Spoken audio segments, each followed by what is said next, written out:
Good morning. बहुत स्वागत है आप सभी लोग का अनअकैडमी के इस प्लेटफॉर्म पे और अपना इंपॉर्टेंट सेशन जिसमें हम लोग पॉलिटी के टेस्ट सीरीज को संचालित कर रहे हैं, तो उसमें आप सभी लोग का बहुत स्वागत है। तो शानदार सेशन है जीएस पॉलिटी का। ये बेहतरीन आपको एमसीक्यूज यहाँ मिलते हैं आपके सभी एग्जाम्स के लिए। बहुत ही इंपॉर्टेंट सेशन है ये। तो चलिए, तो polity GS test MCQ series है ये। आपकी यूपी पीसीएस 2022, आरओ 2021 मेंस और अन्य जो भी परीक्षाएं हैं आपकी, उन सभी में आपको पता है जीएस के पार्ट के रूप में पॉलिटी आती है। तो एक अच्छे स्टैंडर्ड क्वेश्चंस यहाँ पर जो है आपको देखने को आज मिलेंगे। तो चलिए शुरू करते हैं अपना सेशन बिना किसी देरी के। उससे पहले अपना परिचय दे दूं आपको। मेरा नाम प्रशांत शुक्ला है। मैंने एमए किया है लोक प्रशासन विषय, साथ में एलएलबी हूं। 4 वर्षों का टीचिंग एक्सपीरियंस उत्तर प्रदेश लोक सेवा की परीक्षा क्रम में वैकल्पिक विषय लोक प्रशासन, प्रिलिम्स पॉइंट ऑफ व्यू से पॉलिटी और करंट अफेयर का सेशन में लेकर आता हूं। अनअकैडमी किसी भी कोर्स में एडमिशन लेने के लिए रेफरल कोड मेरा कोड PS10 यूज करके 10% डिस्काउंट जो है आप प्राप्त कर सकते हैं। तो पॉलिटी जीएस टेस्ट की हम लोग शुरुआत करते हैं, जो कि आपको यूपी पीसीएस और आरओ 2022 के लिए ये मिलता है। तो पहला क्वेश्चन आपके सामने है, स्वर्ण सिंह समिति ने कुल कितने मूल कर्तव्यों को संविधान में जोड़ने का प्रावधान किया था? जो स्वर्ण सिंह समिति की अनुशंसा थी वो पूछा जा रहा है, उन्होंने कितने बोले से जोड़ने के लिए?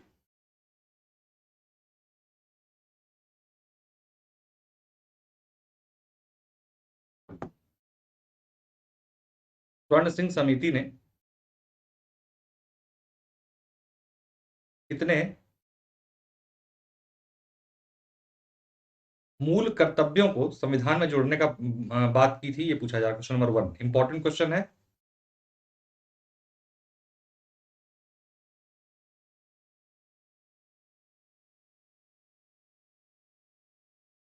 तो ध्यान दीजिएगा, स्वर्ण सिंह समिति ने कुल 8 मूल कर्तव्यों की बात की थी। 1976 में स्वर्ण सिंह समिति ने अनुशंसा की थी और इसके माध्यम से ही जोड़ा गया था। तो उन्होंने 8 की बात की थी, लेकिन कुल सरकार ने 10 मूल कर्तव्य जोड़े थे और वर्तमान में एक और जोड़ा गया 2002 में। और वर्तमान में जो मूल कर्तव्यों की संख्या कितनी है? 11 है। ठीक है। तो मूल रूप से स्वर्ण सिंह ने कितनी अनुशंसा की थी? 8 मूल कर्तव्यों की। इनमें से किस देश में नीति निर्देशक तत्व का प्रावधान नहीं किया गया है? Question number 2। तो छोड़ दीजिए क्वेश्चन। निम्नलिखित में से किस अनुच्छेद में प्रावधान है कि भाग 4 के प्रावधानों को न्यायालय द्वारा लागू नहीं कराया जा सकता? Question number 3।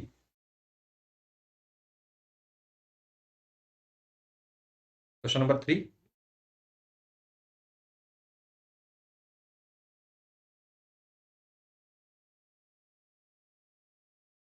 Question number 3।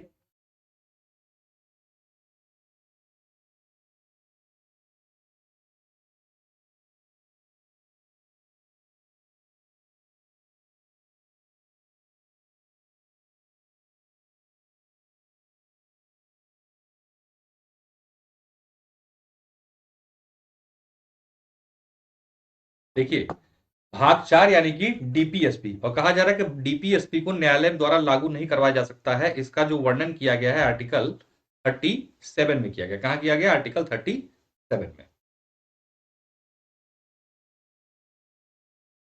निम्न में से किस एक संवैधानिक संशोधन द्वारा मिजोरम को राज्य का दर्जा दिया गया? Question number 4।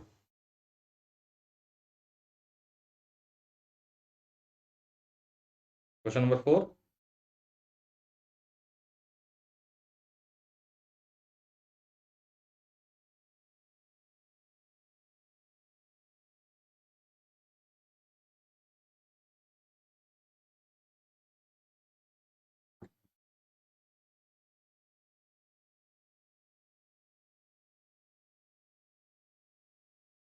तो क्वेश्चन नंबर 4 का उत्तर है क्या आपका? 53वां।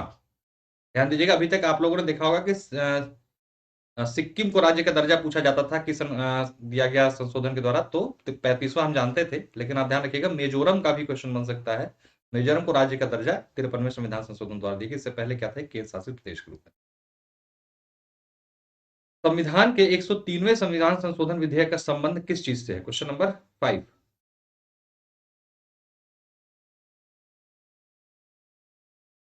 इंपॉर्टेंट नहीं रह गया, लेकिन इसके द्वारा क्या किया गया था? राष्ट्रीय न्यायिक आयोग के गठन की बात की गई थी, लेकिन उसको बाद में सुप्रीम कोर्ट ने असंवैधानिक घोषित कर दिया। ठीक है।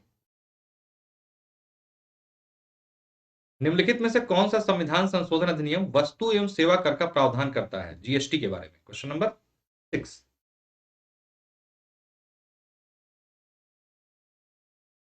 क्वेश्चन नंबर 6,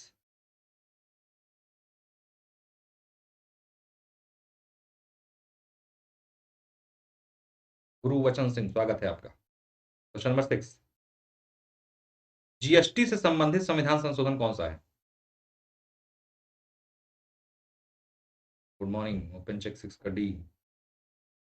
बिल्कुल, तो 101वां संविधान संशोधन विधेयक संबंधित है आपका जीएसटी से। इसके माध्यम से जीएसटी आरोपित किया गया था भारत में, goods and services tax. Bharat के संविधान के अनुसार जिला न्यायाधीश अभिव्यक्ति के अंतर्गत सम्मिलित नहीं होगा, क्या? Question number 7। हाँ, 101 गुरुजन, पता है। क्वेश्चन नंबर 7, एक बार सेशन को लाइक शेयर प्लीज कर दीजिए सभी लोग। क्वेश्चन नंबर 7,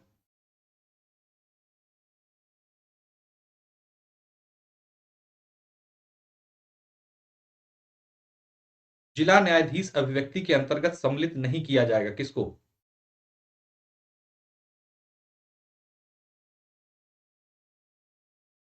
कहना है, ध्यान दीजिएगा, अधिकरण न्यायाधीश यानी कि जो ट्रिब्यूनल्स के न्यायाधीश होते हैं उनको जिला न्यायाधीश के अंतर्गत नहीं शामिल किया जाता है। सेशन न्यायाधीश, मुख्य प्रेसिडेंसी मजिस्ट्रेट और लघु वाद न्यायालय का मुख्य न्यायाधीश, ये सभी के सभी जो है जिला न्यायाधीश के समकक्ष होते हैं। लेकिन अधिकरण का जो न्यायाधीश होता है ट्रिब्यूनल का, ये हाई कोर्ट के जज के समतुल्य होता है। ठीक है, आंसर 7 का ए होगा, बिल्कुल बच्चे। एक ऐसी याचिका जो न्यायपालिका द्वारा जारी की जाती है तथा जिसमें कार्यपालिका से कहा जाता है कि वह ऐसा कार्य करे जो उसे प्रदत्त शक्तियों के अंतर्गत करना चाहिए था, उस रिट याचिका को क्या कहते हैं? आपको पता है आर्टिकल 32 के माध्यम से सुप्रीम कोर्ट 5 प्रकार की रिटें जारी करता है, उसमें इस प्रकार की रिट को किस नाम से जाना जाता है? Question number 8।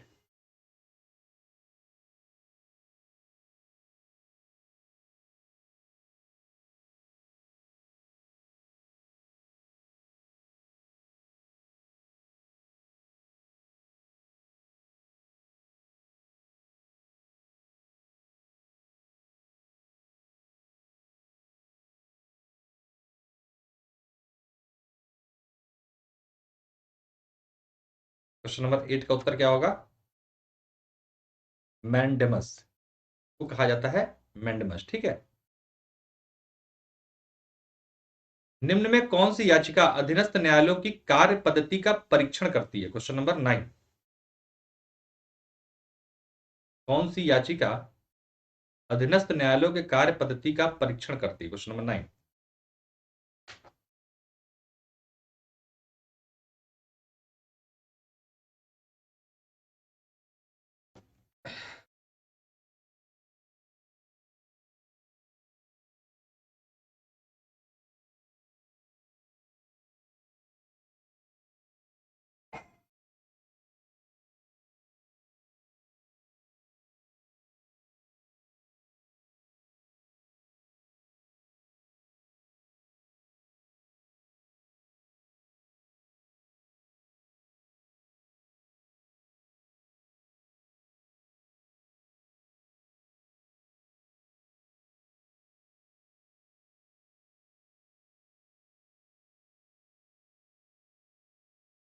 ध्यान दीजिएगा, उत्प्रेषण लेख जो है, जो 5 रिट याचिकाएं होती हैं उसमें से उत्प्रेषण जारी किया जाता है किस लिए? हायर जुडिशरी द्वारा जारी किया जाता है लोअर जुडिशरी को उनकी कार्य पद्धति के परीक्षण के लिए। ठीक है, भारतीय संविधान के निम्न अनुच्छेदों में से किस एक के अधीन राज्यपाल राष्ट्रपति के विचार के लिए किसी विधेयक को आरक्षित रख सकते हैं? Question number 10।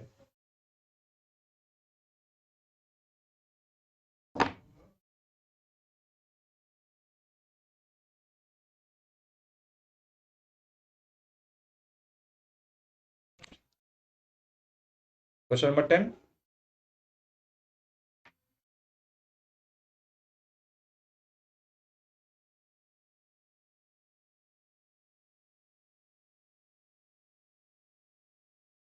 क्वेश्चन नंबर 10 का उत्तर क्या होगा?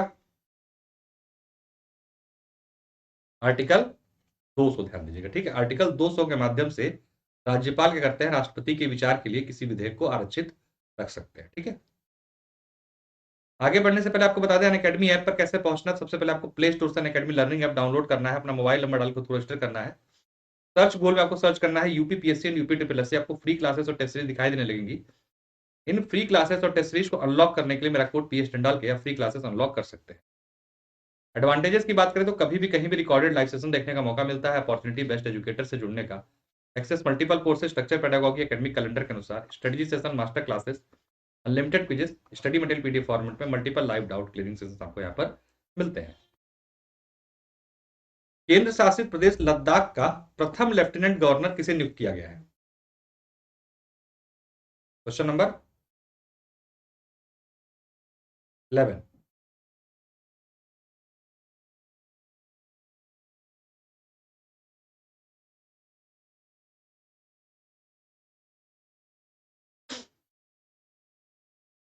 ध्यान दीजिएगा, NN वोहरा को जो है पहला लेफ्टिनेंट गवर्नर यानी LG के रूप में नियुक्ति की गई है। कहां पर? लद्दाख। विधायी शक्तियों की संघीय सूची में समाविष्ट इस विषय के संबंध में भारत के उच्चतम न्यायालय के अधिकार क्षेत्र को बढ़ाने का अधिकार दिया गया है। मतलब कौन उच्चतम न्यायालय सुप्रीम कोर्ट के कार्य क्षेत्र को बढ़ा सकता है? ये पावर किसको दी गई है?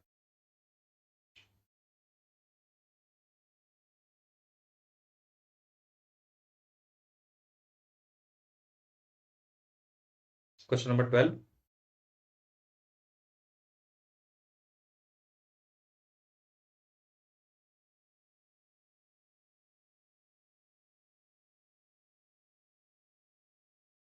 उत्तर है आपका संसद को। ध्यान दीजिएगा, ठीक है। संसद जो है क्या कर सकती है? सुप्रीम कोर्ट के अधिकार क्षेत्र को बढ़ाने का अधिकार रखती है। संसद की स्थायी समिति के सदस्यों को लोकसभा एवं राज्यसभा से किस अनुपात में लिया जाता है? Question number 13।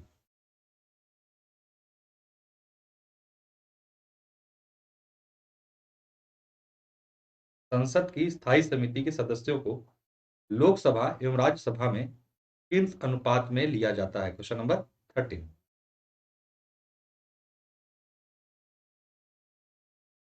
Good morning Neeta, स्वागत है।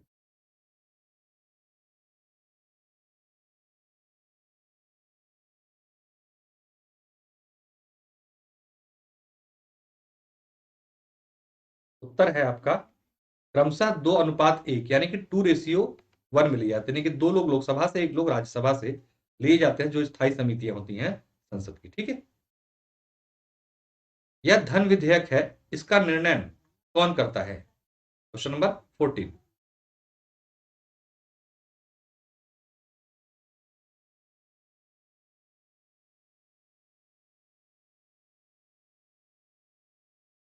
यह धन विधेयक है, इसका निर्णय करने वाला कौन होता है? प्राधिकृत व्यक्ति।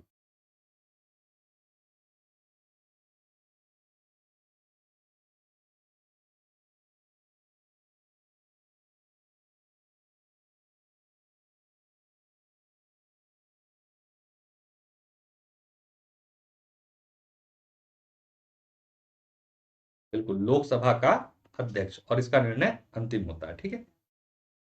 निदेशक तत्व हैं कैसे? कठोर, लचीले, अवाद्य योग्य या वाद्य योग्य? Question number 15। DPSP किस प्रकार के हैं?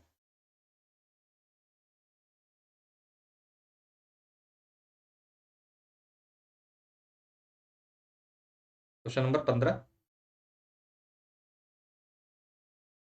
ध्यान देना है, अवाद्य योग्य है ये, ठीक है। मतलब कि जो DPSP हैं वो अवाद्य योग है। मतलब आर्टिकल 37 में लिखा गया है कि इनको आप न्यायालय में ले जाकर लागू नहीं करवा सकते। कहां पर लिखा गया है ये? आर्टिकल 37 में ये प्रावधान किया गया है, ठीक है। भारतीय संविधान के अनुच्छेद 25 में प्रयुक्त हिंदू शब्द किसे सम्मिलित नहीं करता है? Question number 16।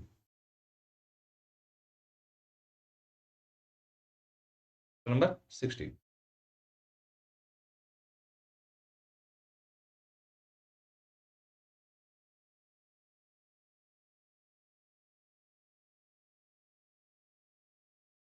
Question number 16।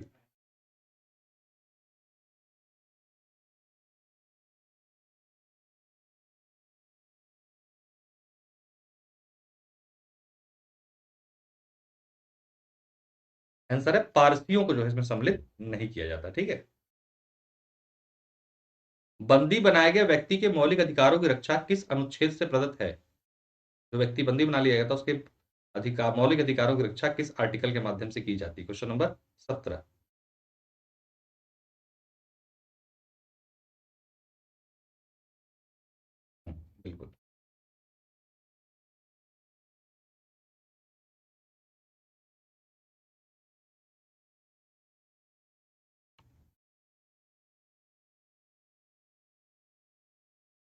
Article 22 के माध्यम से कुछ दशाओं में गिरफ्तारी के प्रति निषेध वगैरह जो किया गया है, उसका प्रावधान आर्टिकल 22 में किया गया। उसके माध्यम से क्या किया जाता है, बंदी बनाए गए व्यक्तियों के अधिकारों की रक्षा की जाती है।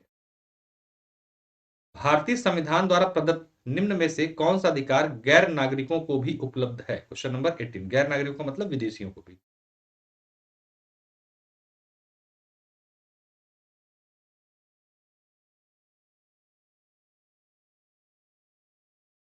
Question number 18।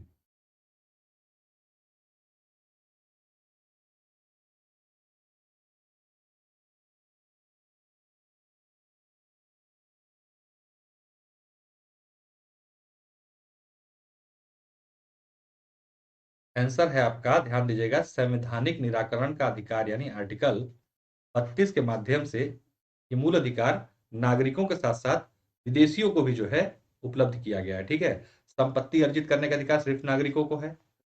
अभिव्यक्ति की स्वतंत्रता सिर्फ नागरिकों को है, नागरिकों मतलब भारतीयों को है। देश के किसी भूभाग में घूमने और बसने का अधिकार भी जो है सिर्फ नागरिकों को दिया गया है। ठीक है, लेकिन संवैधानिक निराकरण का अधिकार नागरिकों को और गैर नागरिकों को दोनों को प्रदान किया गया। ठीक है, भारतीय संविधान के अंतर्गत निम्नलिखित अधिकारों में से कौन सा एक अधिकार सभी व्यक्तियों को प्राप्त है? सभी व्यक्तियों को मतलब नागरिकों और गैर नागरिकों दोनों को बताएं। Question number 19।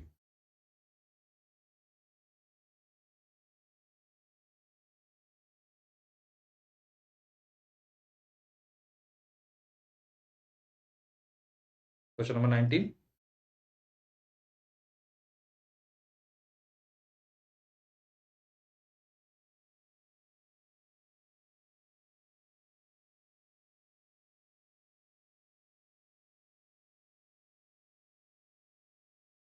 बिल्कुल, तो आंसर बी सही है। विधि के समान संरक्षण का अधिकार यानी कि आर्टिकल 14 जो है, ये भारतीयों के साथ साथ सभी व्यक्तियों को, भारत में रहने वालों को ये अधिकार प्राप्त है। भारत में रहने वाले ब्रिटिश नागरिक दावा नहीं कर सकता किस चीज का? Question number 20।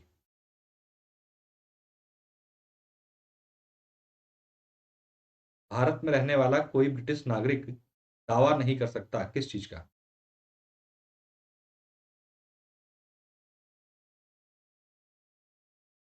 Question number 20।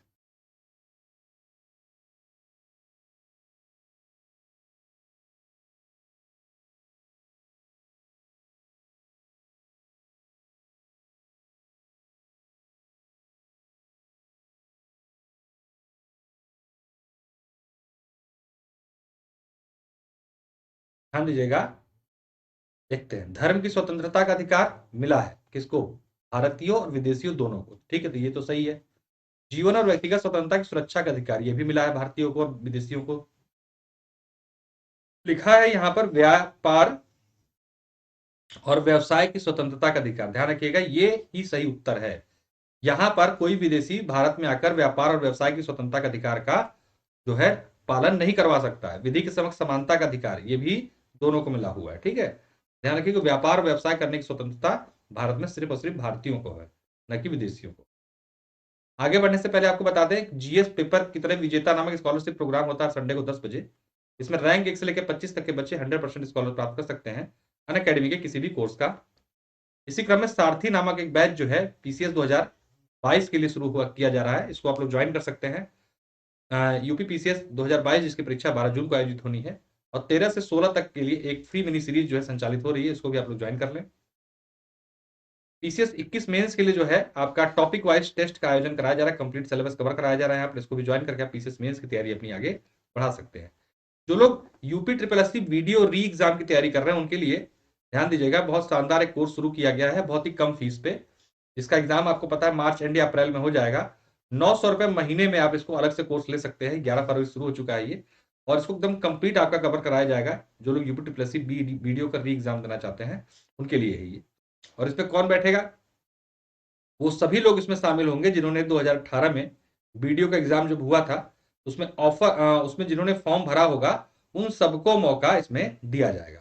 तो आप लोग वीडियो के एग्जाम की तैयारी कर सकते हैं। इसके लिए आप रेफरल कोड, मेरा कोड PS10 यूज करके 10% डिस्काउंट प्राप्त कर सकते हैं। इस 900 पे भी आपको 10% का डिस्काउंट मिल जाएगा। अगर 1 महीने के लेते हैं तो, 3 महीने के लेते हैं तो 2250 आप लीजिए 3 महीने वाला। क्यों? क्योंकि अप्रैल तक मान के चलिए एग्जाम होगा। मार्च में तो मुश्किल है क्योंकि गवर्नमेंट चेंज वगैरह या नई गवर्नमेंट आती है, थोड़ा टाइम टेकिंग प्रोसेस है। तो अप्रैल एंड तक मान के चलिए एग्जाम होगा, या उसका मई फर्स्ट वीक में भी हो जाए। तो ऐसी दशा में आप जो है तैयारी आसानी से कर सकते हैं। बहुत अच्छा पद होता है, आराम से तैयारी इसकी आप कर सकते हैं। निम्नलिखित में से किसके द्वारा संपत्ति के मूल अधिकार का लोप किया गया था? Question number 21। संपत्ति के मूल अधिकार का लोप किया गया था, तब समापन किया गया था संपत्ति के अधिकार को, किसके द्वारा? Question number 21। आंसर देने का प्रयास सभी लोग जरूर करिए।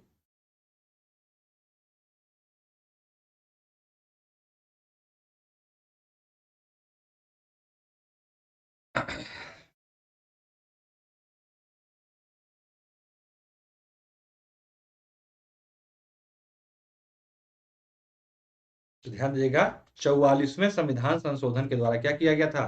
संपत्ति का जो मूल अधिकार था, जो आपका संपत्ति का अधिकार, इसे हटाकर इसे क्या कर दिया गया? कानूनी अधिकार का दर्जा दे दिया गया था। ठीक है, कानूनी अधिकार। 44वें। भारत के सर्वोच्च न्यायालय ने संविधान की मूल संरचना सिद्धांत, बुनियादी ढांचा सिद्धांत जिसे कहा जाता है, का प्रतिपादन निम्नलिखित में से किस मुकदमे के तहत किया था? Question number 22।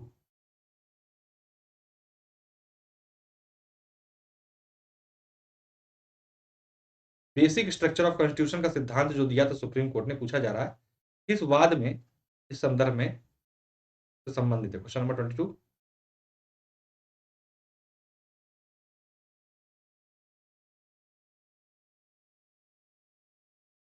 तो इसके साथ प्रसिद्ध वाद है केशवानंद भारती बनाम केरल राज्य 1973।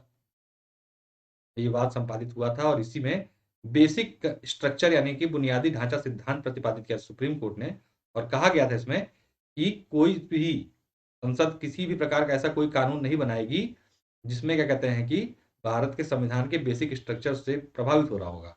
और अगर ऐसा बनाया जाएगा तो सर्वोच्च न्यायालय उसमें पुनरावलोकन की शक्ति अपने पास रखता है और उसको उस सीमा तक शून्य घोषित कर देगा जिस सीमा तक वो मौलिक ढांचे को प्रभावित कर रहा हो। ठीक है। निम्नलिखित में से कौन से अधिकार भारतीय संविधान के अनुच्छेद 32 के अंतर्गत प्रवर्तित किए जा सकते हैं? Question number 23। किन किन अधिकारों की रक्षा की जाती है आर्टिकल 32 के माध्यम से, ये आपसे पूछा जा रहा है। नंबर 23।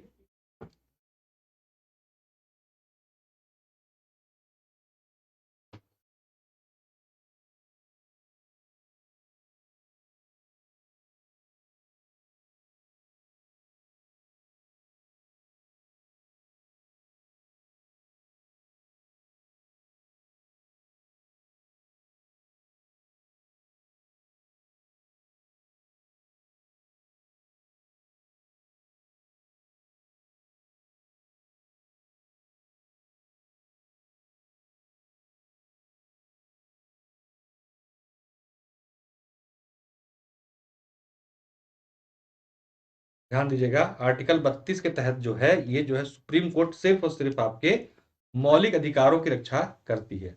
अगर हम बात करें आर्टिकल 226 की, जो कि हाई कोर्ट भी सेम काम इसके द्वारा करता है कि मौलिक अधिकारों को रक्षा करता है, लेकिन हाई कोर्ट के साथ साथ आपके संवैधानिक, संवैधानिक, सांविधिक और मौलिक सभी प्रकार के अधिकारों की रक्षा करता है।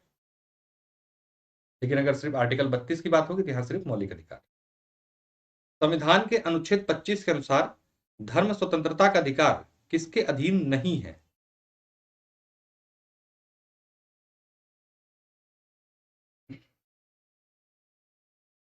Question number 24।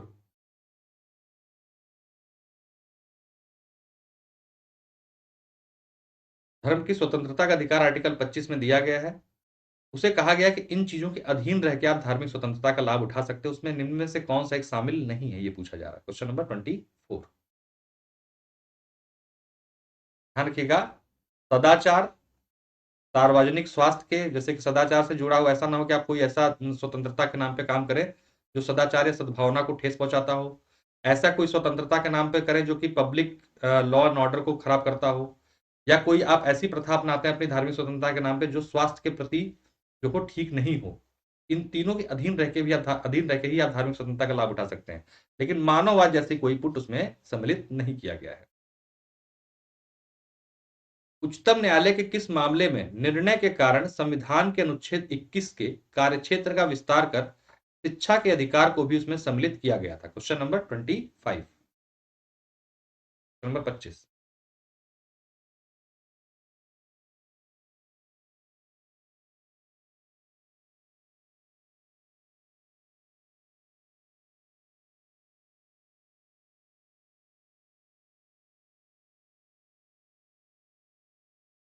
तो आर्टिकल 21 के तहत क्या किया गया था? 21A जोड़ा गया था और शिक्षा के अधिकार को मौलिक अधिकार बना दिया गया था। ठीक, पूछा जा रहा है उसके लिए कौन सा केस जिम्मेदार है, मतलब किस केस के माध्यम से ऐसा हुआ था? तो ध्यान देना है आपको, उन्नी कृष्णन बनाम आंध्र प्रदेश राज्य एक केस था, इसके माध्यम से यह संभव हो पाया था। भारतीय गणराज्य के संविधान का कौन सा अनुच्छेद व्यक्ति की प्राण एवं दैहिक स्वतंत्रता के संरक्षण से संबंधित है? Question number 26। Question number 26।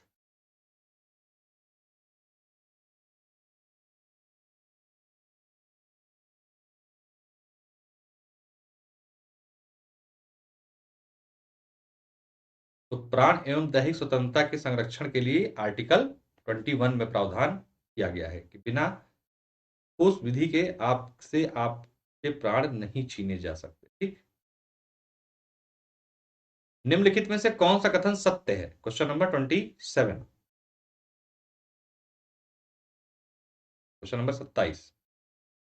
उत्तर देने का प्रयास करें सभी लोग, ताकि आइडिया लगे कि आपने जो तैयारी कर रहे हो पॉलिटी की लेवल तक की है और आप जो है इस प्रकार क्वेश्चंस में शामिल कर पा रहे हो। कौन सा कथन सत्य है पूछा जा रहा है।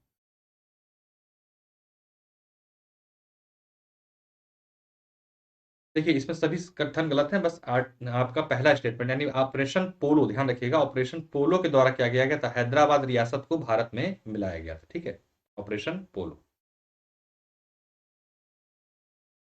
भारतीय व्यवस्था का आधार है क्या? Question number 28। पूरा सिस्टम जो भारत का है वो किस आधार पर टिका हुआ है? ध्यान रखिएगा, व्यवस्था पूछ रहा, राज व्यवस्था नहीं पूछ रहा। ठीक है,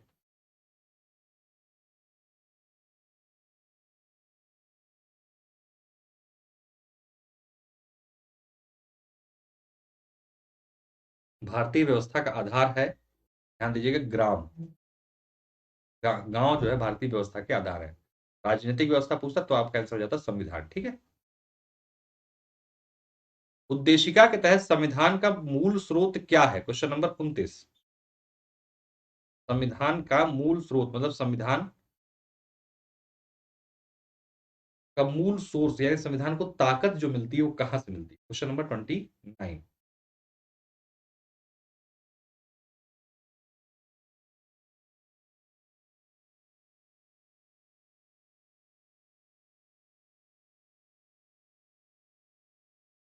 तो भारत की जनता, उसमें लिखा है ना उद्देशिका में, हम भारत के लोग आत्मनिर्भर करते हैं, इस टाइप का। तो यही है, जनता ही है संविधान की सोर्स, यानी कि जो संविधान को शक्ति मिलती है भारतीय जनता के माध्यम से। इनमें से किसने भारतीय संविधान को आवश्यकता से अधिक कठोर कहा है? Question number 30। आवश्यकता से अधिक कठोर।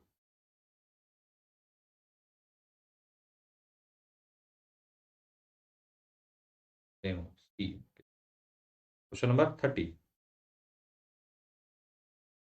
आवश्यकता से अधिक कठोर है भारतीय संविधान, ये स्टेटमेंट जारी किया है सर आइवर जेनिंग्स ने। ठीक है, किसने? Sir Ivor Jennings. अभी और क्वेश्चन है बैच कोर्सेज के बारे में आपको बता दें तो पीसीएस 2021 मेंस के लिए, गुड मॉर्निंग आरती, आपका पेपर 1, 2, 3, 4 और ऐसे हिंदी के लिए टेस्ट सीरीज का आयोजन कराया जा रहा है। आप इसको ज्वाइन करके अपनी मेंस की तैयारी को आगे बढ़ा सकते हैं। ऑप्शनल सब्जेक्ट में आपको public administration, geography, history, philosophy, sociology और हिंदी लिटरेचर का सब्जेक्ट जो है मिल रहा है ऑप्शनल के रूप में। और पीसीएस 2023 की अगर आप तैयारी करना चाहते हैं तो उसके लिए फाउंडेशन बैच प्रीलिम्स का मेंस का जो है शुरू किया जा चुका है, इसको भी आप लोग ज्वाइन कर सकते हैं। और 11 फरवरी से एक नया बैच यूपी पीसीएस प्रीलिम्स 2022 के लिए, जिसकी परीक्षा 12 जून को है, उसकी शुरुआत भी की जा रही है, आप इसको ज्वाइन कर सकते हैं। साथ साथ 16 फरवरी से इसी क्रम में एक नया बैच और शुरू किया गया है, इसको भी आप ज्वाइन कर सकते हैं। शानदार तैयारी यहाँ पर आपको मिलती है पीसीएस 2021 प्रीलिम्स के लिए। सारथी नामक एक नया बैच 11 फरवरी 4 पीएम पर जो है आयोजित किया गया, इसको आप ज्वाइन कर लें। और एक जो है 2 फरवरी से बैच शुरू हो चुका है आरओ यारो मेंस के लिए। इसमें आपको मेरी पॉलिटी क्लासेस मिलती हैं, जो आपको मिल रही है शाम 6:30 बजे प्लस पर। और बहुत ही डिटेल और थॉरिटिकल रूप से पॉलिटी वहां पे करा रहे हैं, बहुत ही डिटेल पॉलिटी चल रही है। अगर आप लोग को पॉलिटी में कोई भी समस्या है तो एक बार उस बैच को ज्वाइन कर ले आप, और आपकी जो है पॉलिटी की क्लासेस जो है शानदार तरीके से हो जाएंगे। फिर आपको कभी कहीं से पॉलिटी पढ़ने की आवश्यकता नहीं पड़ेगी। बच्चों में बड़ा कंफ्यूजन होता है, upper subordinate, lower PCS, RO RO, UPSI, UPWSC, PET, लेखपाल, बी और ऑप्शनल सब्जेक्ट के लिए क्या हमें अलग अलग कोर्सेज में एडमिशन लेना होगा। तो होता है सिंगल सब्सक्रिप्शन में आपको सारी सारी चीजें मिल जाती हैं, अलग अलग जाने की आवश्यकता नहीं पड़ती है। अगर हम फीस की बात करें तो 24 महीने की फीस 13,600 रुपए है, 12 महीने की फीस 9,350 रुपए है, और 6 महीने की फीस 7,650 रुपए। रेफरल कोड मेरा कोड आप PS10 यूज करते हैं, आपको 10% डिस्काउंट मिलता है। ये फीस 24 महीने की 12,240, 12 महीने की 8,415 रुपए, और 6 महीने की फीस 6,885 रुपए। और आपको मंथली पेमेंट के माध्यम से भी प्राप्त कर सकते हैं। ठीक है, एक super combo subscription Bihar UP combined तारी कर सकते हैं पीसीएस की। बक्स बाउंटी कार्यक्रम, किसी वीडियो पे कोई शिकायत है, शिकायत अपन अकेडमी को कर सकते हैं। निम्न में इनमें से कौन जेवीपी समिति के सदस्यों में सम्मिलित नहीं था? जेवीपी समिति आप लोगों ने सुना होगा, फेमस समिति थी। पूछा जा रहा है इनमें से कौन जेवीपी समिति में सम्मिलित नहीं था?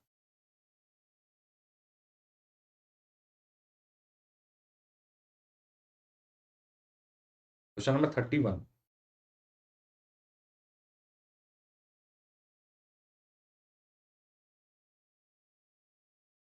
तो ध्यान दीजिएगा, जेवीपी समिति में कौन सम्मिलित नहीं था? के एम पडिक्कर सम्मिलित नहीं थे। जे से जवाहरलाल नेहरू, बी से वल्लभ भाई पटेल, और पी से पट्टाभी सीतारमैया। इन्हीं के फॉर्म शॉर्ट फॉर्म कर दिया गया इनके पहले अक्षर से, और इसी समिति का निर्माण कर दिया गया था, जेवीपी समिति। इनमें से किस समिति का संबंध पंचायती राज व्यवस्था से नहीं है? Question number 32।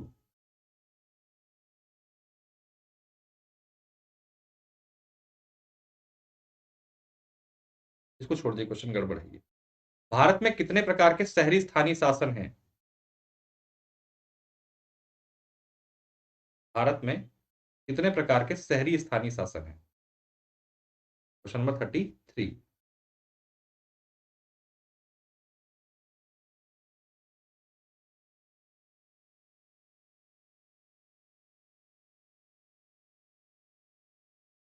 तो ध्यान दीजिएगा, कुल 8 प्रकार के शहरी स्थानीय शासनों का वर्णन किया गया है हमारे संविधान में।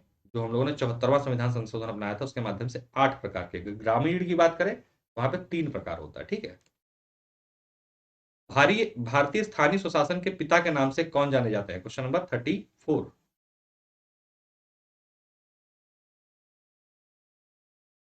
Question number 34।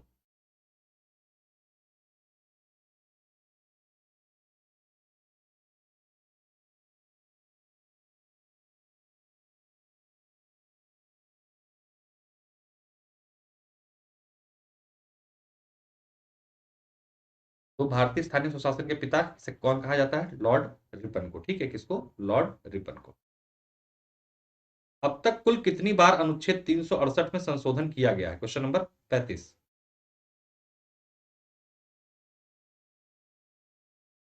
अब तक कुल कितनी बार आर्टिकल 368 में संशोधन किया गया है?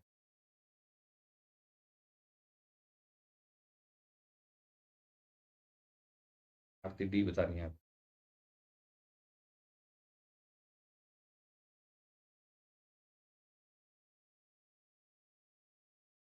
देखिए, कुल 3 बार संशोधन अब तक किया जा चुका है हमारे आर्टिकल 368 में। भाषाई अल्पसंख्यक आयुक्त की नियुक्ति संविधान के किस अनुच्छेद के तहत की जाती है? Question number 37। 3 बार। क्वेश्चन नंबर 36 बताएं। भाषाई अल्पसंख्यक आयुक्त की नियुक्ति का प्रावधान कहां किया गया संविधान में? Question number 36।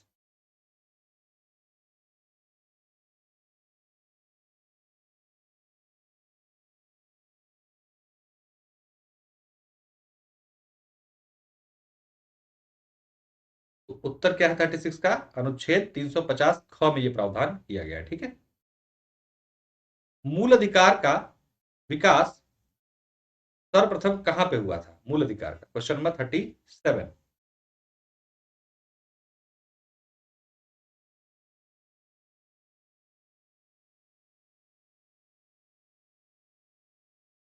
फंडामेंटल राइट्स का विकास जो है सबसे पहले कहां पे हुआ, ये पूछा जा रहा है।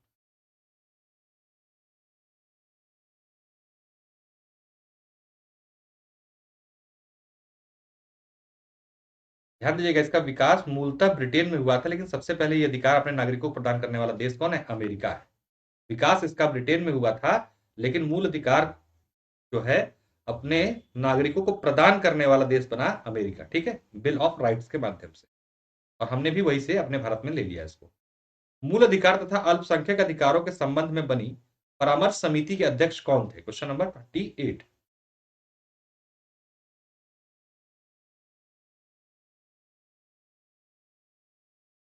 Question number 38।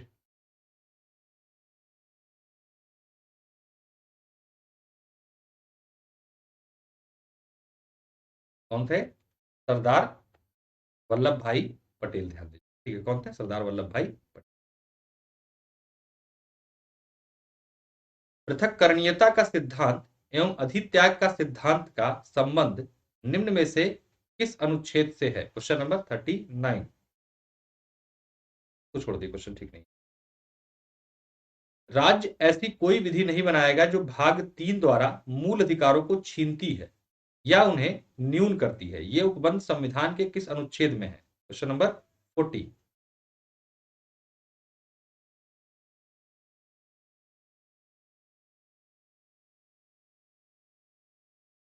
Question number 40।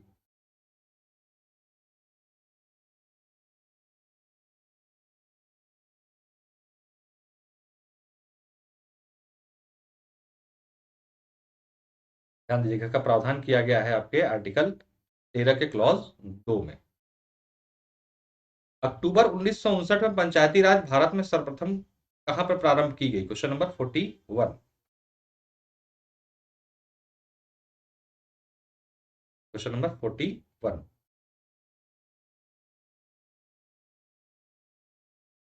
अक्टूबर 1959 में पंचायती राज भारत में सर्वप्रथम कहां पे आरंभ किया गया? Question number 41। तो नागौर में किया गया था। नागौर कहां पर है? राजस्थान में। 2 अक्टूबर को ये हुआ था, 2 अक्टूबर 1900, पंडित जवाहरलाल नेहरू द्वारा। 1959 में पहली बार, अच्छा ये तो रिपीट कर गया, सॉरी, क्वेश्चन कुछ जो है लगातार ही रिपीट कर गया। भारत में पंचायती राज व्यवस्था सर्वप्रथम राजस्थान और उसके साथ साथ उसी साल कहां पर आरंभ की गई थी? Question number 44। राजस्थान का तो आपको पता है, उसी के साथ और कहां पर आरंभ की गई थी? Question number 44।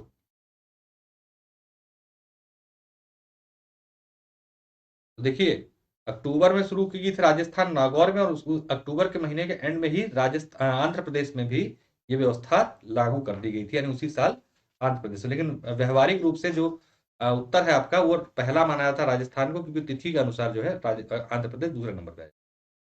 ठीक है, ठीक है। भारत में पंचायती राज व्यवस्था का शिल्पी किसे कहा जाता है? Question number 45। एक बार सेशन लाइक शेयर जरूर कर दीजिएगा सभी लोग।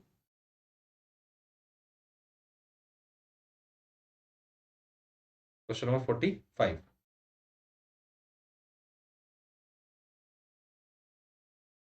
पंचायती राज व्यवस्था का शिल्पीकार।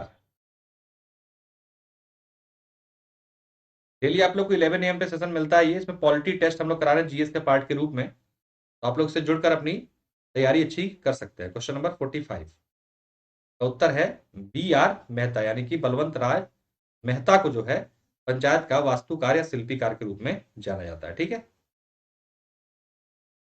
1957 में किस समिति ने भारत में त्रिस्तरीय पंचायती राज सर्वप्रथम सिफारिश की थी? Question number 46।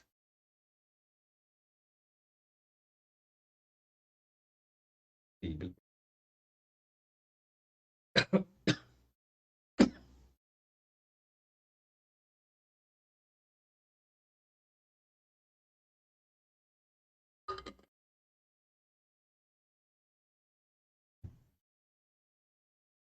आंसर है आपका बलवंत राय मेहता। ध्यान दीजिएगा, इन्होंने त्रिस्तरीय समिति की सिफारिश की थी, और उसके बाद अशोक मेहता समिति गठित की थी, उन्होंने 2 स्तरीय समिति की सिफारिश की। ठीक है, 2 स्तरीय।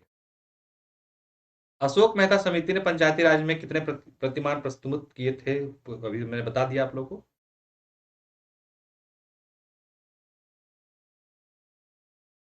Question number 47। 12 बजे ओपन हाउस सेशन होगा आप लोग का ऐप पर। आप लोग उससे जुड़ के आज के महत्वपूर्ण करंट अफेयर 10 मिनट में चर्चा उसमें हम लोग करते हैं। 10 मिनट में महत्वपूर्ण करंट अफेयर पे बात पे होती है। तो आप लोग 12 बजे ओपन हाउस सेशन में जुड़ सकते हैं ऐप के माध्यम से, आपके जो अनअकैडमी ऐप है। और वहां पर महत्वपूर्ण महत्वपूर्ण करंट अफेयर के जो भी आज के इश्यूज होते हैं उस पर हम लोग एक चर्चा संक्षिप्त में करते हैं वहां पर। ध्यान रखिएगा, अशोक मेहता ने की थी 2 स्तरीय पंचायती राज व्यवस्था की। पंचायती राज को संवैधानिक स्थिति प्रदान करने की संतुति निम्न में से किस कमेटी द्वारा की गई थी। Question number 48, important question.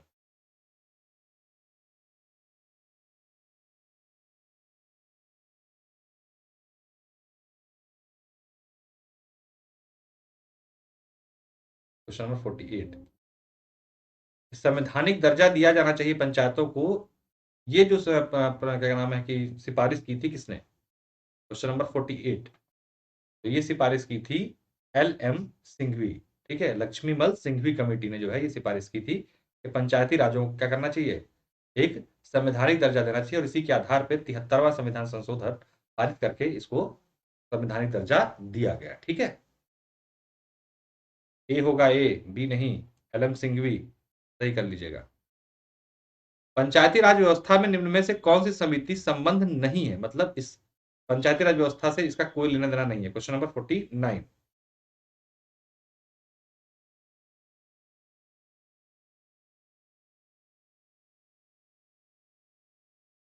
Question number 49। तो ध्यान रखना, अशोक मेहता समिति संबंधित है, GV के राव संबंधित है, BR मेहता समिति संबंधित है। संस्थानम समिति की सिफारिश पर CBC की स्थापना हुई थी, अतः ये इससे संबंधित नहीं है।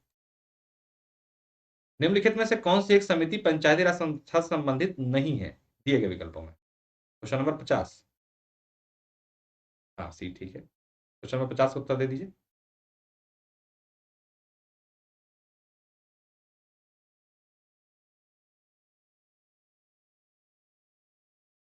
डेली 8 PM पे करंट अफेयर का सेशन आप लोगों को मिलता है अनअकैडमी ऐप पर, फ्री सेशन होता है पूरी तरीके से। प्लस पर आप लोगों को 6:30 बजे मेरी पॉलिटी की क्लासेस मिलती है, इसको भी आप लोग ज्वाइन कर सकते हैं। पॉलिटी डिटेल्ड में कर रहे हैं, बहुत ही सिस्टमेटिक वे में। तो ध्यान दीजिएगा, PVN राव समिति जो है इसका संबंध पंचायती राज व्यवस्था से नहीं है। पहला क्वेश्चन है हमारा,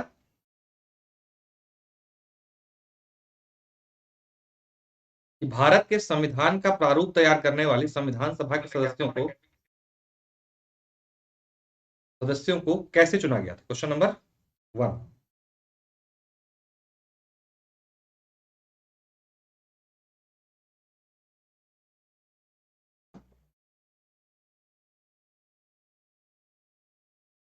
क्वेश्चन नंबर 1।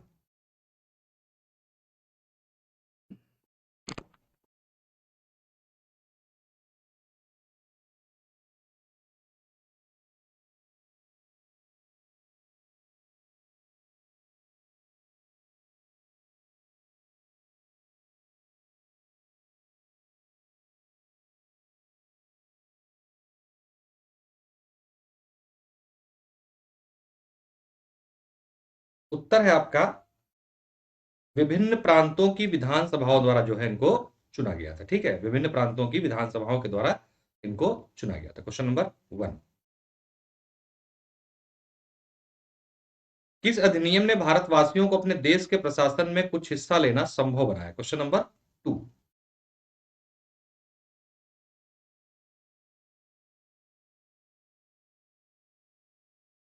Question number 2। किस अधिनियम ने भारतवासियों को अपने देश के प्रशासन में कुछ हिस्सा लेना संभव बनाया था। Question number 2।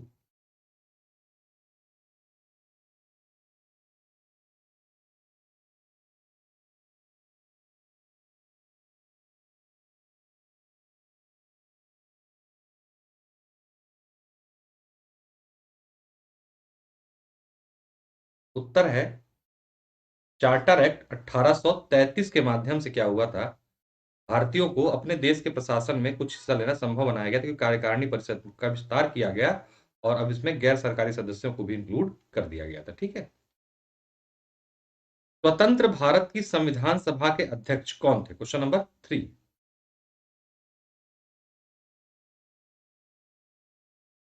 Question number 3।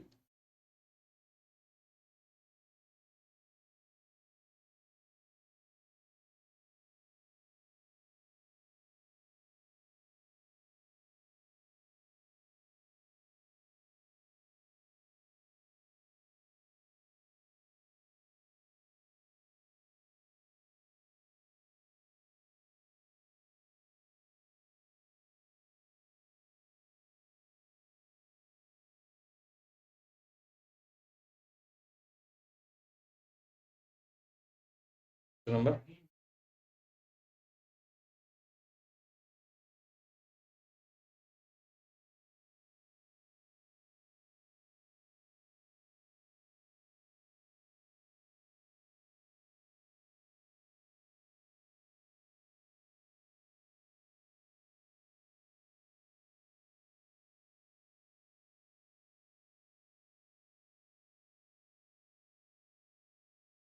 Question number 3 का उत्तर है आपका डॉक्टर राजेंद्र प्रसाद। स्वतंत्र भारत की पूछा जा रहा है, इसका मतलब कि जो स्थायी अध्यक्ष जब बनाया गया था तो पूरी तरीके से ये हो गए थे। ठीक है। 1946 में निर्मित अंतरिम सरकार में कार्यपालिका परिषद के उपसभापति कौन थे? Question number 4।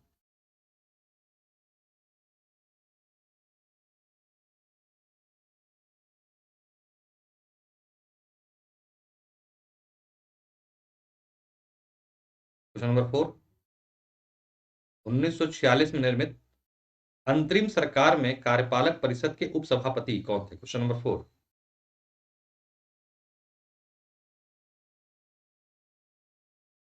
तो कौन थे? जवाहरलाल नेहरू। ठीक है। अंतरिम सरकार के कार्यपालक परिषद के उपसभापति की हैसियत से जो है, इसमें जो सभापति का पद दिया गया था लॉर्ड माउंटबेटन को दिया गया था और उपसभापति का पद मिला था जवाहरलाल नेहरू को। संविधान सभा के चुने हुए स्थायी अध्यक्ष कौन थे? Question number 5। Question number 5।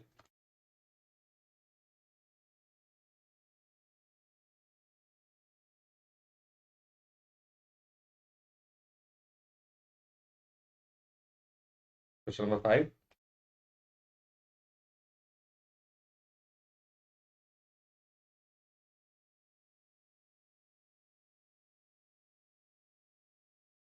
उत्तर है आपका डॉक्टर राजेंद्र प्रसाद। ठीक है। स्थायी अध्यक्ष कौन बनाया गया था? डॉक्टर राजेंद्र प्रसाद। अखिल भारतीय महासंघ स्थापित करने का प्रावधान किस अधिनियम के तहत जो है शामिल किया गया था? Question number 6। Question number 6।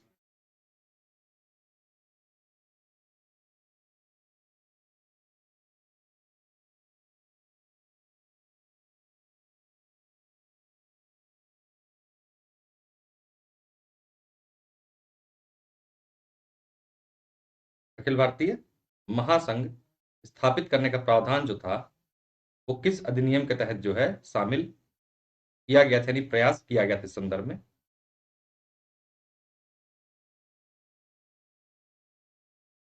तो ध्यान दीजिएगा, आंसर है आपका भारत सरकार अधिनियम 1935 में एक अखिल भारतीय महासंघ की बात की गई थी जिसमें ब्रिटिश भारत का क्षेत्र और रजवाड़े सम्मिलित थे और प्रांतीय सरकार है, लेकिन ये संकल्पना जो है पूरी नहीं हो पाई थी। मतलब इस व्यवस्था को स्थापित करने का प्रयास किया गया था लेकिन लागू नहीं हो पाई थी। निम्नलिखित में से किस अधिनियम द्वारा संवैधानिक निरंकुशता का सिद्धांत प्रवृत्त किया गया था? Question number 7। Question number 7। संवैधानिक निरंकुशता का सिद्धांत प्रवृत्त किया गया था।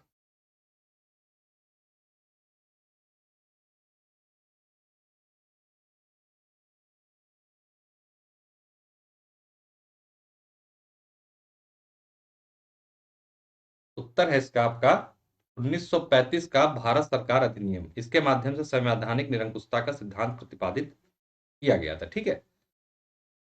क्योंकि इसमें क्या हुआ था, बहुत सारे संवैधानिक अधिकार दिए गए थे, साथ साथ में सत्ता का केंद्रीकरण भी किया गया था, तो दोनों चीजें इसमें देखने को मिली थी, इसलिए इसको संवैधानिक निरंकुशता का सिद्धांत इस अधिनियम को माना जाता है। भारतीय संविधान सभा की स्थापना की गई थी किस डेट को? Question number 8। Question number 8।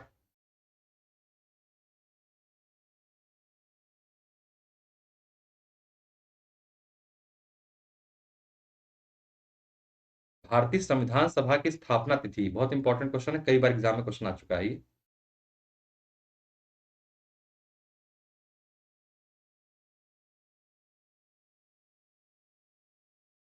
ये हुआ था आपका 9 दिसंबर 1946 को भारतीय संविधान सभा की स्थापना की गई थी। कब की गई थी? 9 दिसंबर 1946। Question number 8।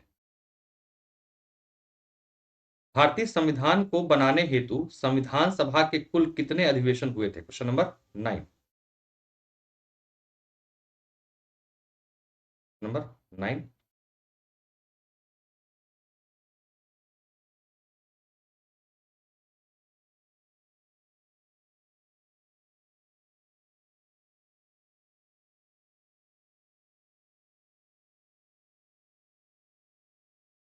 आंसर है कुल 12 अधिवेशन हुए थे। ध्यान रखिए जब संविधान बनाने के लिए संविधान सभा के कुल अधिवेशनों की संख्या कितनी थी?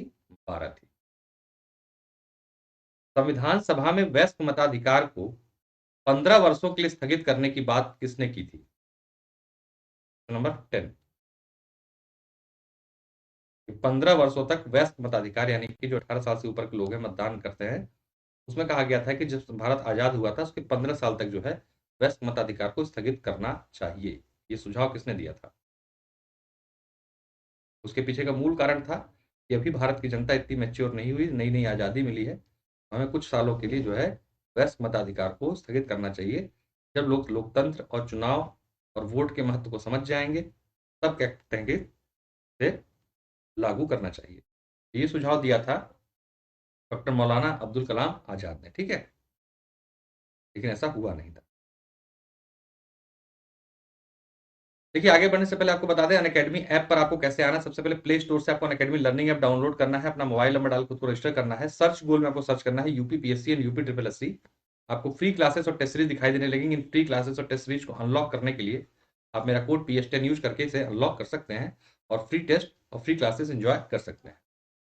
अगर एडवांटेजेस की बात करें तो कभी भी कहीं भी रिकॉर्डेड लाइव सेशन देखने का मौका मिलता है, अपॉर्चुनिटी बेस्ट एजुकेटर से जुड़ने का, access multiple courses, structure pedagogy, study session, master classes, unlimited quizzes, study material PDF format में, multiple live doubt clearing sessions आपको यहाँ पर देखने को मिलते हैं। 1935 के अधिनियम द्वारा स्थापित संघ में अवशेष या अवशिष्ट शक्तियां किसको दी गई थी? Question number 11। Question number 11।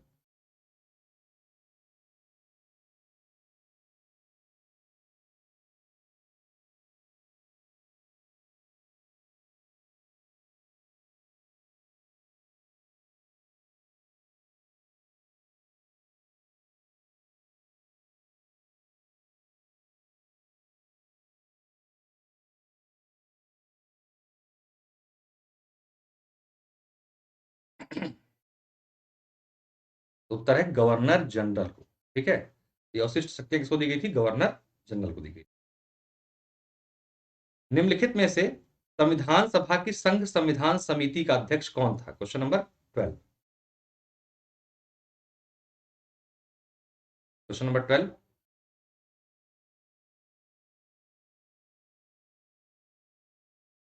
तो संघ संविधान समिति का अध्यक्ष बनाया गया था पंडित जवाहरलाल नेहरू को, ठीक है। किसको? पंडित जवाहरलाल नेहरू को। 1935 के अधिनियम के तहत कराए गए विधानसभा चुनाव में किस राज्य में कांग्रेस ने पूर्ण बहुमत प्राप्त नहीं की थी?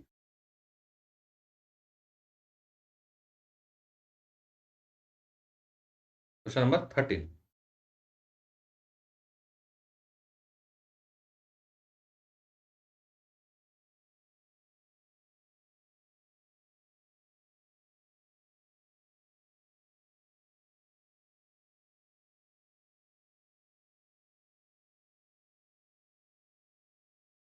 उत्तर है आपका बंगाल। ध्यान दीजिएगा, ठीक है। बंगाल में कांग्रेस को पूर्ण बहुमत नहीं मिल पाई थी। किस कानून के तहत वायसराय को अपनी कार्यकारिणी के सदस्यों की संख्या में वृद्धि का अधिकार दिया गया? Question number 14, important question. Viceroy जो उसकी अपनी कार्यकारिणी परिषद थी उसके सदस्यों की संख्या में वृद्धि कर सकता था। ये अधिकार पहली बार वायसराय को दिया गया किस अधिनियम या किस एक्ट के माध्यम से? Question number 14।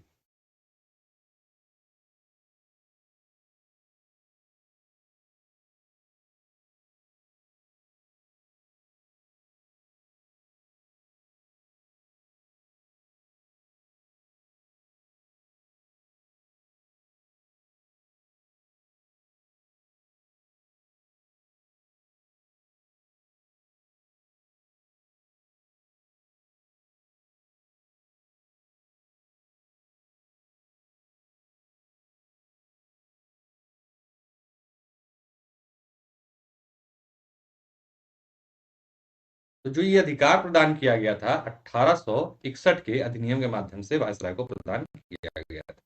निम्नलिखित में से कौन सा एक भारत शासन नियम 1935 में स्वीकार हुआ महत्वपूर्ण और स्थायी अवयव नहीं है?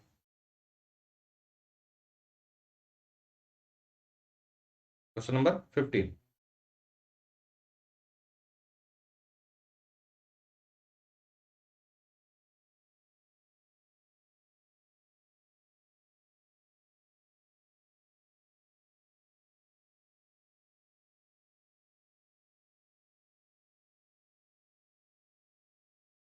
देखिए, देश के लिए लिखित संविधान इस प्रकार का कोई प्रावधान नहीं किया गया था, बाकी सभी प्रावधान इसमें 1935 के अधिनियम में किए गए थे।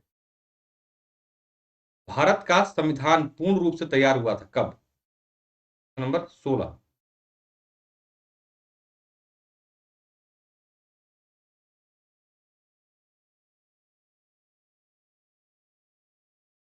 तो भारत का संविधान पूर्ण रूप से तैयार हुआ था 26 नवंबर 1949 को, लेकिन लागू यहां पर इस दिन 7% संविधान किया गया था सिर्फ। शेष संविधान इस डेट को लागू किया गया था। ठीक है। भारतीय संविधान लागू कब हुआ? Question number 17। आसान क्वेश्चन है।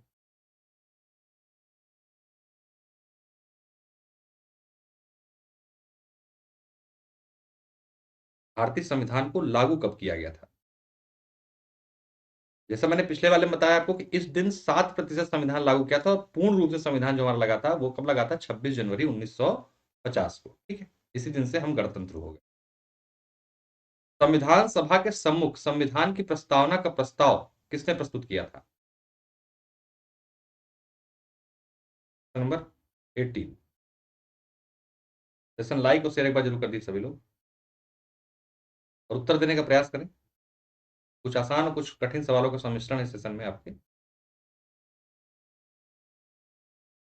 उत्तर है आपका जवाहरलाल नेहरू। ठीक है, क्या आंसर है? जवाहरलाल नेहरू।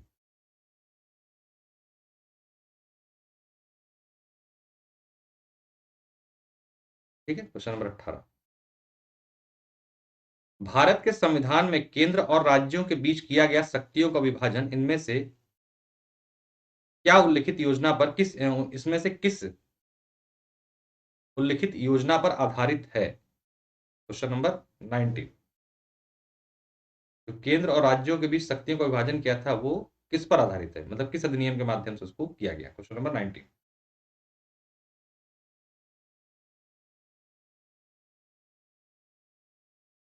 नंबर 19 उत्तर देने का प्रयास करें। तो केंद्र और राज्यों के बीच केंद्र सूची, राज्य सूची और समवर्ती सूची बनाकर शक्तियों का विभाजन किया गया था आपका भारत सरकार अधिनियम 1935 के माध्यम से। इस अधिनियम के द्वारा ब्रिटिश संसद ने चाय और चीन के साथ व्यापार को छोड़कर ईस्ट इंडिया कंपनी के साथ व्यापारिक एकाधिकार को समाप्त कर दिया गया? Question number 20।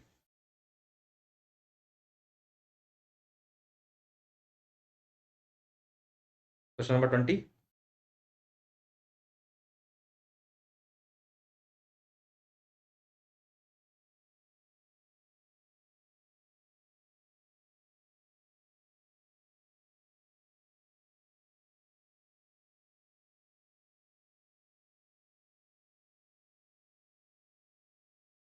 1813 का चार्टर अधिनियम के माध्यम से क्या गया था? चाय और चीन के व्यापार को छोड़ के सभी एकाधिकार जो है कंपनी के समाप्त कर दिए गए थे। अब सभी ब्रिटिश कंपनियां जो है ईस्ट इंडिया के अलावा सभी ब्रिटिश कंपनियां जो है इसमें पार्टिसिपेट कर सकती थी।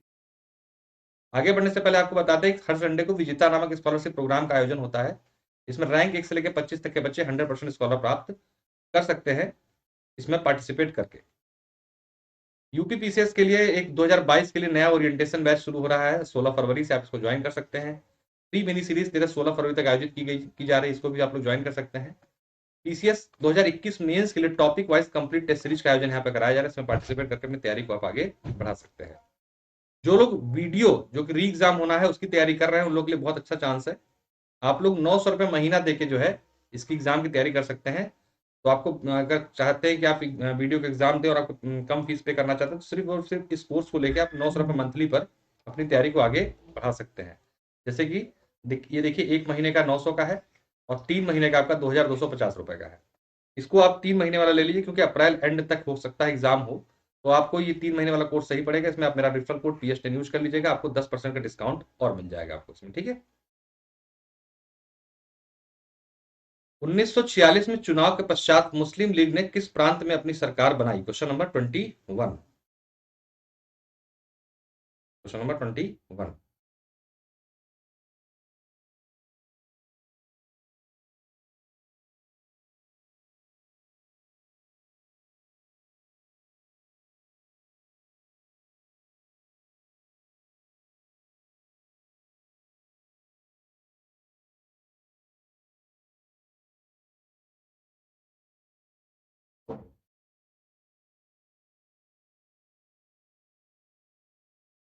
क्वेश्चन नंबर 21 का उत्तर है बंगाल में, ठीक है। मुस्लिम लीग कहां सरकार बनाई थी? बंगाल, यानी कि जो कंप्लीट बंगाल। निम्नलिखित में से किसने सुझाव दिया था कि भारत की स्वतंत्रता के बाद भारतीय राष्ट्रीय कांग्रेस को एक राजनीतिक दल के रूप में भंग कर देना चाहिए? कांग्रेस है ये, ठीक। भारतीय राष्ट्रीय कांग्रेस को राजनीतिक दल के रूप में भंग कर दिया जाना चाहिए। Question number 22। ये सुझाव दिया था आपका महात्मा गांधी जी ने, ठीक है। B.R. अम्बेडकर की अध्यक्षता में संविधान सभा के प्रारूप समिति के कितने अन्य सदस्य थे? Question number 23।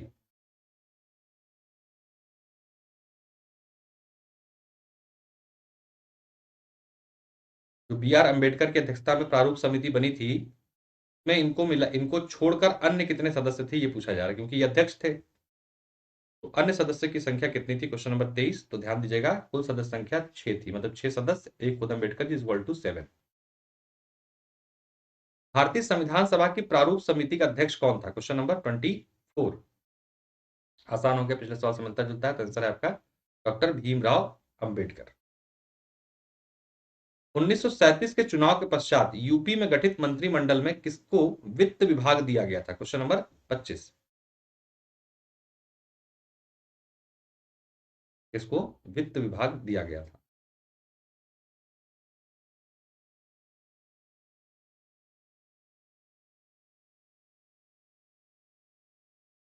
ध्यान दीजिएगा, आंसर है रफी अहमद किदवई को जो है ये वित्त विभाग प्रदान किया गया था, ठीक है।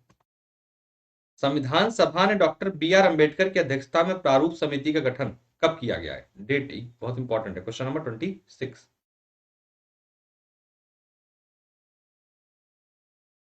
Question number 26।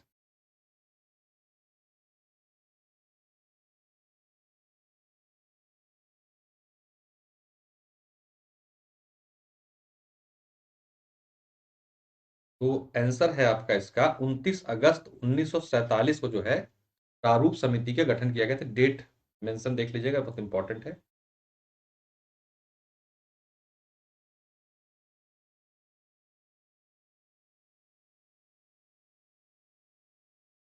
Question number 26। निम्नलिखित में से किस अधिनियम ने संवैधानिक निरंकुशता के सिद्धांत का अनुमोदन किया? रिपीट हो गया क्वेश्चन, 1935 में देखने को मिलता है हमें संवैधानिक निरंकुशता। संविधान सभा की प्रांतीय संविधान सभा का अध्यक्ष कौन था? Question number 28। प्रांतीय संघ संविधान समिति के अध्यक्ष जवाहरलाल नेहरू थे, और प्रांतीय संविधान समिति के अध्यक्ष कौन थे? सरदार वल्लभ भाई पटेल। डॉक्टर भीमराव अंबेडकर का जन्म और मृत्यु कब हुई? Question number 29।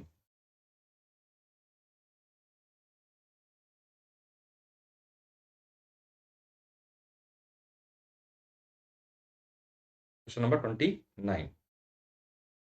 आंसर है आपका 1891 में जन्म और 1956 में इनकी मृत्यु हुई। किस वर्ष में जन गण मन को भारत के राष्ट्रगान के रूप में अपनाया गया? Question number 30। Question number 30, Jana Gana मन को भारत के राष्ट्रगान के रूप में अपनाया गया किस वर्ष? क्वेश्चन नंबर 30, कब अपनाया गया? 1950 में। ठीक है। बैच कोर्सेज के बारे में बता दें आपको, तो ये देखिए यूपीपीसीएस मेंस 2021 के लिए बैच कोर्सेज चल रहे हैं पेपर वाइज। इनको ज्वाइन करके अपनी तैयारी को आप आगे बढ़ा सकते हैं। ऑप्शनल सब्जेक्ट में public administration, geography, history, philosophy, sociology और हिंदी लिटरेचर के सब्जेक्ट आपको देखने को मिलते हैं। इसी क्रम में 2023 पीसीएस के लिए 5 जनवरी से बैच शुरू हो चुका है, फाउंडेशन बैच। और पीसीएस 2022 के लिए प्रीलिम्स का जो एग्जाम 12 जून को, उसके लिए 11 फरवरी से एक बैच और दूसरा बैच 16 फरवरी से शुरू हो रहा है। आप लोग इन बैच कोर्सेज को ज्वाइन कर सकते हैं प्लस पर जाके। रेफरल कोड में आपको मेरा कोड PS10 यूज करना है और आपको 10% का डिस्काउंट मिल जाएगा और ये बैच आप ज्वाइन कर सकते हैं। सारथी नामक एक बैच है, बैच ओरिएंटेशन कोर्स, को ज्वाइन कर सकते हैं। इसी क्रम में 2 फरवरी से आरओ मेंस के लिए भी बैच जो है चल रहा है। बच्चों में बड़ा कंफ्यूजन होता है upper PCS, lower PCS, RO, UPSI, UP triple लेखपाल, बी और ऑप्शन सब्जेक्ट के लिए क्या हमें अलग अलग कोर्सेज में एडमिशन लेना होगा? तो होता है सिंगल सब्सक्रिप्शन में आपको सारी चीजें मिल जाती हैं। अगर फीस की बात करें कंबाइंड की, तो 13,600 रुपए 24 महीने की फीस है। 12 महीने की फीस 9,350 रुपए, 6 महीने की फीस 7,650 रुपए। रेफरल कोड में मेरा कोड PS10 आप यूज करते हैं तो आपकी फीस घट के 24 महीने की हो जाती है 12,240 रुपए, 12 महीने की 8,415 रुपए और 6 महीने की हो जाती है 6,885 रुपए। ठीक है। ये स्ट्रक्चर है, रेफरल कोड याद रखिएगा, इसको आपको यूज करना है। PS10 आपको 10% का डिस्काउंट मिल जाएगा। एक सुपर कॉम्बो सब्सक्रिप्शन है बिहार यूपी कंबाइंड तैयारी करने के लिए, और आप इसमें 6 महीने 12 महीने वाला कोर्स लेकर कंबाइंड तैयारी कर सकते हैं। यहाँ पे भी 10% डिस्काउंट के लिए मेरा कोड PS10 आप यूज कर सकते हैं। बक्स बाउंड्री कार्यक्रम, किसी वीडियो में कोई शिकायत, इसकी शिकायत अनअकैडमी कर सकते हैं। संविधान पांडुलेखन समिति का निम्न में से कौन सदस्य नहीं था? सदस्य पूछ रहा है।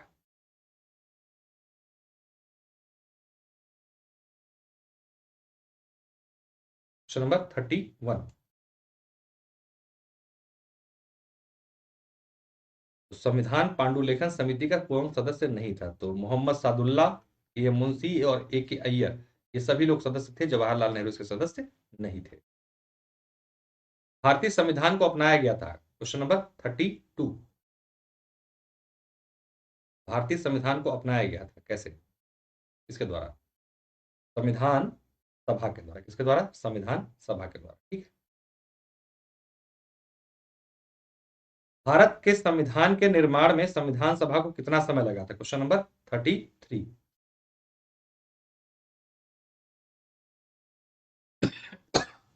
सॉरी,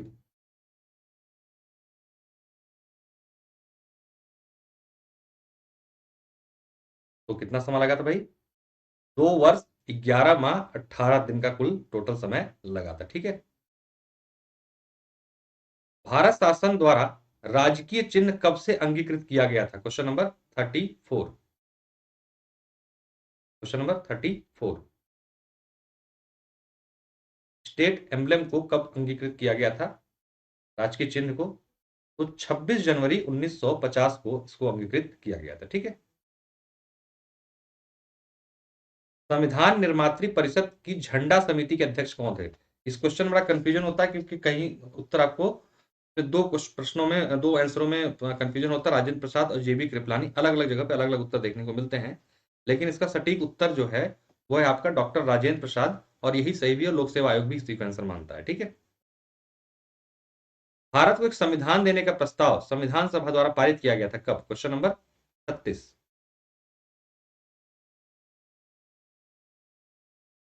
क्वेश्चन नंबर 36, संविधान सभा, भारत को संविधान देने का प्रस्ताव किस दिन पारित हुआ था? क्वेश्चन नंबर 36, कई बार एग्जाम में सवाल पूछा जा चुका है।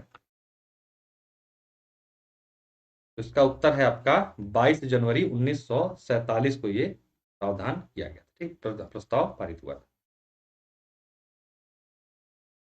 भारत की स्वतंत्रता के समय इंग्लैंड में किस पार्टी की सरकार थी? क्वेश्चन नंबर 37, जब भारत आजाद हुआ था उस समय इंग्लैंड में किस पार्टी की सरकार थी?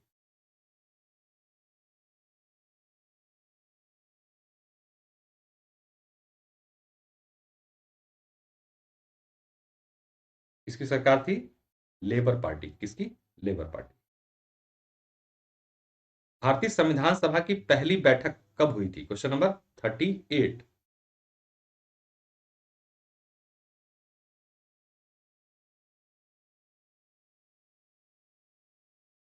आंसर है 9 दिसंबर 1946 को। कब हुई थी? 9 दिसंबर 1946। बी आर अंबेडकर का संविधान सभा में निर्वाचन हुआ था कहां से? Question number 39।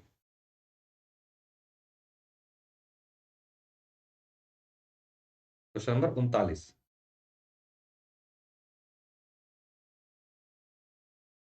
कहां से हुआ था? मुंबई प्रेसिडेंसी से। ठीक है। निम्नलिखित अधिनियमों में से किस अधिनियम के फलस्वरूप बर्मा भारत से अलग हो गया था? Question number 40।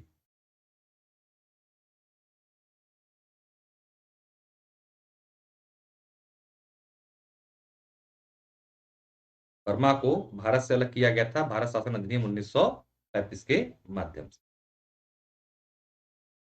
भारत की संविधान सभा में ने राष्ट्रीय ध्वज को सर्वप्रथम कब स्वीकार किया? Question number 41। राष्ट्रीय ध्वज को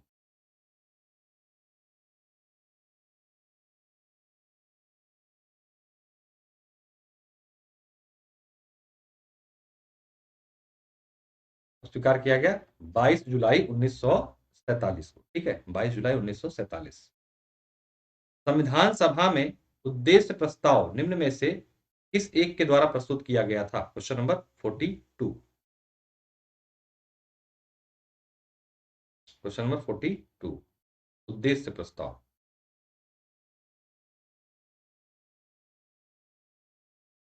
आंसर है उद्देश्य प्रस्ताव लाया गया था पंडित जवाहरलाल नेहरू द्वारा और यही बाद में क्या हुई? आपकी प्रस्तावना में कन्वर्ट हो गई।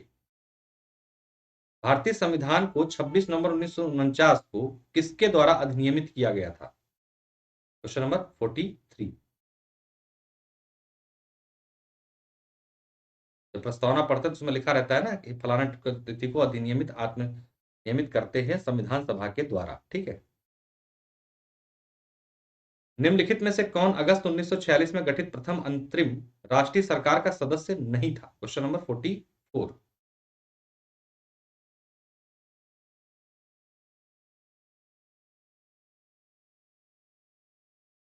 Question number 44।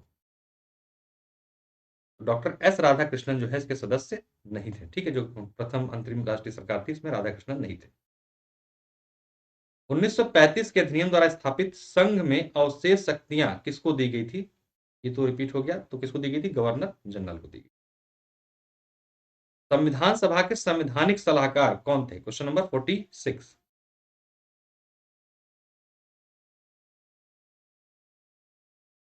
संविधान सभा के संवैधानिक, बहुत बड़ा हुआ सवाल एग्जाम में। क्वेश्चन नंबर 46 संविधान सभा के संवैधानिक सलाहकार।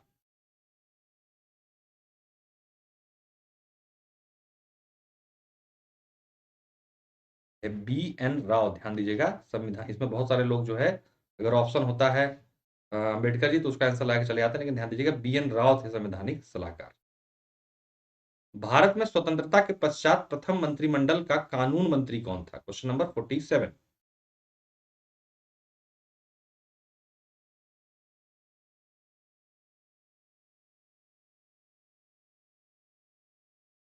क्वेश्चन नंबर 47 तो कौन था भैया? डॉक्टर बी आर अंबेडकर पहले कानून मंत्री बनाए गए थे। किसने कहा था संविधान सभा कांग्रेस थी और कांग्रेस भारत?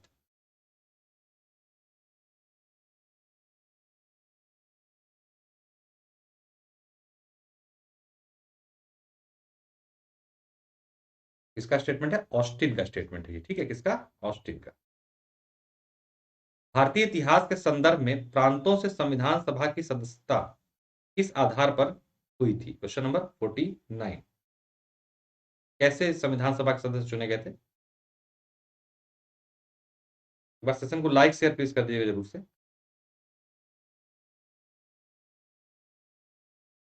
तो प्रति 10 लाख पर एक जनसंख्या के आधार पर प्रांतीय विधानसभाओं द्वारा क्या हुए थे? निर्वाचित हुए थे संविधान सभा के सदस्य। ठीक है।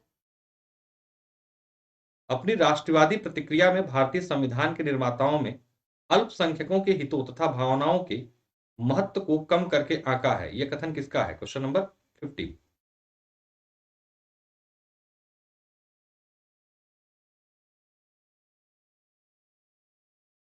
Question number 50। ये स्टेटमेंट है आइवर जेनिंग्स का, ठीक है, किसका है? आइवर जेनिंग्स का।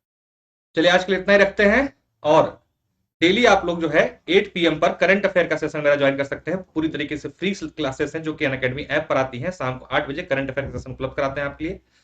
इसको अनलॉक करने के लिए आप मेरा कोड PST यूज करके इसको अनलॉक कर सकते हैं। ये टेलीग्राम चैनल का लिंक है, इसको ज्वाइन कर सकते हैं। यहाँ पर PDF नोट्स क्लास के लिंक्स आपको शेयर किए जाते हैं। लाइक शेयर जरूर कर दीजिएगा, चैनल सब्सक्राइब न किया तो जरूर कर लीजिएगा। अनअकैडमी के किसी भी कोर्स में एडमिशन लेने के लिए रेफरल कोड मेरा कोड PST आप प्रयोग करें, आपको 10% डिस्काउंट और सभी ऑफर मिल जाएंगे। तो आज के लिए इतना रखते हैं, फिर मिलते हैं कल पॉलिटी टेस्ट में दोपहर सुबह 11 बजे। बहुत बहुत धन्यवाद, नमस्कार।